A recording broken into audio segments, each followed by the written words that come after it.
நம்ம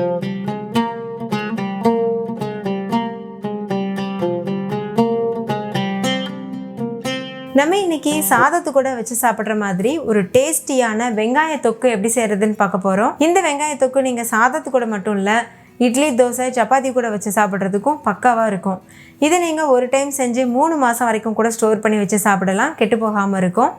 ஸோ எப்போவாவது உங்களுக்கு லேசி டேஸ் இருந்ததுன்னா அந்த மாதிரி சமயத்தில் இதை நீங்கள் யூஸ் பண்ணிக்கலாம், ரொம்பவே ஹெல்ப்ஃபுல்லாக இருக்கும். ஹாய் ஃப்ரெண்ட்ஸ், வணக்கம். என் பேர் Abhi. Welcome to Indian recipes Tamil. வீடியோக்குள்ளே போகிறதுக்கு முன்னாடி நம்ம சேனல் இந்தியன் ரெசிபீஸ் தமிழை சப்ஸ்கிரைப் பண்ணிக்கோங்க, கூடவே இருக்க பெல் சிம்பலையும் கிளிக் பண்ணிக்கோங்க.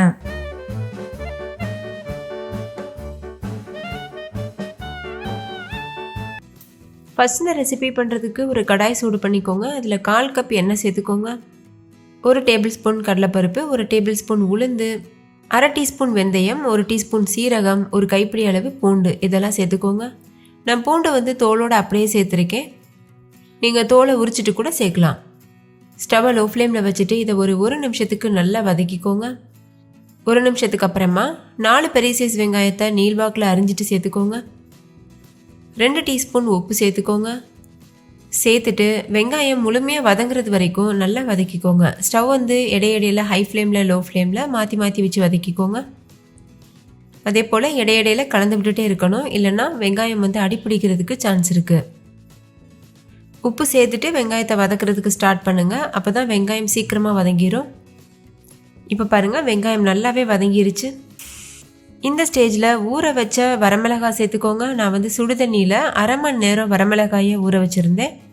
ஒரு 10 வரமிளகாய் சேர்த்தா போதும். நான் யூஸ் பண்ணியிருக்கிறது காஷ்மீரி மிளகாய், நீங்கள் நார்மல் மிளகாய் கூட யூஸ் பண்ணலாம். இது கூடவே ஒரு சின்ன துண்டு புளியும் சேர்த்துக்கோங்க. சேர்த்துட்டு இது நல்லா மிக்ஸ் பண்ணிடுங்க. ஒரு சின்ன சைஸ் நெல்லிக்காய் அளவுக்கு புளி இருந்தால் போதும், கரெக்டாக இருக்கும். இப்போ இதை ஹை ஃப்ளேமில் வச்சு ஒரு நிமிஷத்துக்கு வதக்கிக்கோங்க. இப்போ பாருங்கள், இது நல்லாவே வதங்கிருச்சு. இந்த ஸ்டேஜில் ஸ்டவ் ஆஃப் பண்ணிவிட்டு இதை முழுமையாக ஆற வச்சுருங்க. நல்லா ஆறினதுக்கப்புறமா ஒரு மிக்ஸி ஜாருக்கு மாற்றிடுங்க. தண்ணி சேர்க்கக்கூடாது, அப்படியே நம்ம எந்த அளவு முடியுமோ அந்தளவுக்கு நைஸாக அரைச்சிக்கணும். இப்போ பாருங்கள், நல்லா அரைச்சாச்சு. நீங்கள் தேவைப்பட்டதுன்னா கொஞ்சமாக தண்ணி சேர்த்துக்கலாம், ஒரு 1/4 கப் அளவுக்கு தண்ணி சேர்த்துக்கலாம். இப்போ இது இந்த அளவு கன்சிஸ்டன்சியில் இருக்குது, இது ஒரு உரமாக இருக்கட்டும். இப்போ ஒரு கடாயில் 1/4 கப் அளவுக்கு எண்ணெய் சேர்த்துக்கோங்க. எண்ணெய் சூடானதும் 1 டீஸ்பூன் கடுகு, 1/2 டீஸ்பூன் உளுந்து, 1 டீஸ்பூன் அளவுக்கு பெருங்காயத்தூளும் சேர்த்துட்டு கூடவே ஒரு கொத்து கருவேப்பிலை சேர்த்துக்கோங்க. கருவேப்பிலை நல்லா பொரிஞ்சதுக்கப்புறமா நம்ம ஏற்கனவே வதக்கி அரைச்சி வச்சுருக்கோம்ல விழுது, அதையும் சேர்த்துருங்க. சேர்த்துட்டு இது கூட 1 டீஸ்பூன் நாட்டு சர்க்கரை சேர்த்துக்கோங்க. நீங்கள் நாட்டு சர்க்கரைக்கு பதிலாக வெல்லம் இல்லைன்னா நார்மல் சர்க்கரை கூட சேர்த்துக்கலாம். இது அந்த காரத்தை பேலன்ஸ் பண்ணி கொடுக்கும், அதுக்காக தான். இப்போ இது எல்லாத்தையும் சேர்த்து நல்லா மிக்ஸ் பண்ணிக்கோங்க. இதோட கலர் சேஞ்ச் ஆகிறது வரைக்கும் மீடியம் ஃப்ளேமில் வச்சு வதக்கிட்டே இருக்கணும். கிட்டத்தட்ட 10லேருந்து 15 நிமிஷத்துக்கு இதை நல்லா வதக்கிக்கணும். அப்போ தான் இதோட கலர் நல்லா சேஞ்ச் ஆகிட்டு நம்ம சேர்த்துருக்க எண்ணெயெல்லாம் பிரிஞ்சு வரும். அப்போ தான் இதை நம்ம ஸ்டோர் பண்ணி வச்சு சாப்பிடும்போது 3 மாதம் வரைக்கும் கூட கெட்டு போகாமல் இருக்கும். இப்போ பாருங்கள், இதோட கலர் நல்லாவே சேஞ்ச் ஆக ஆரம்பிச்சிருக்கு. நம்ம சேர்த்த எண்ணெயும் நல்லா வெளிவர ஆரம்பிச்சிருக்கு.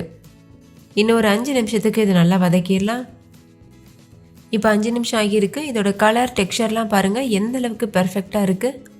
இந்த ஸ்டேஜில் ஸ்டவ் ஆஃப் பண்ணிவிட்டு முழுமையாக ஆற வச்சுட்டு அதுக்கப்புறமா நீங்கள் ஒரு கண்ணாடி ஜாடியில் ஸ்டோர் பண்ணிவிட்டு ஃப்ரிட்ஜில் வச்சு 3 மாதம் வரைக்கும் கூட யூஸ் பண்ணலாம். நீங்கள் வெளியில் வச்சு யூஸ் பண்ணுறதா இருந்தால் 1 மந்த் வரைக்கும் கெட்டு போகாமல் இருக்கும்.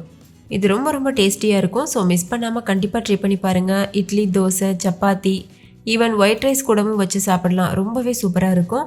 ஒயிட் ரைஸ் கூட வச்சு சாப்பிடும்போது 1 டீஸ்பூன் நெய் சேர்த்து பிசைஞ்சு சாப்பிடுங்க, அப்போ ரொம்பவே சூப்பராக இருக்கும். ஓகே ஃப்ரெண்ட்ஸ், இந்த வெங்காயத்துக்கு உங்களுக்கு ரொம்ப பிடிச்சிருந்தா லைக் பண்ணுங்கள், உங்கள் ஃப்ரெண்ட்ஸ் கூடவும் ஷேர் பண்ணுங்கள். நீங்களும் வீட்டில் செஞ்சு பார்த்துட்டு டேஸ்ட் எப்படி இருந்ததுன்னு கமெண்ட்டில் சொல்லுங்கள். தேங்க்யூ, பாய்.